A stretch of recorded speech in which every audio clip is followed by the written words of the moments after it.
அனைவருக்கும் என்னுடைய காலை வணக்கத்தை தெரிவித்துள்ளேன். இந்தூர் பகுதி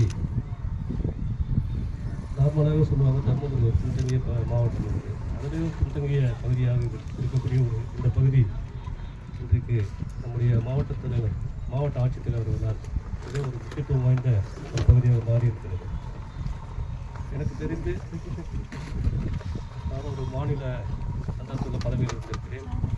30 வருஷ கால அரசு பணியில் முக்கியமான அனைத்து பதவிகளிலும் இருந்து வந்திருக்கிறேன். மாவட்ட ஆட்சித்தலைவர் ஆணையராக இருந்த பதவியிலும் இருந்து வந்திருக்கிறேன். இந்த பகுதியில் எந்த மாவட்ட ஆட்சித்தலைவரும் இதுவரையில் எந்த ஒரு சிறு நிகழ்ச்சியிலும் வந்து சென்றதாக எனக்கு நினைவில்லை.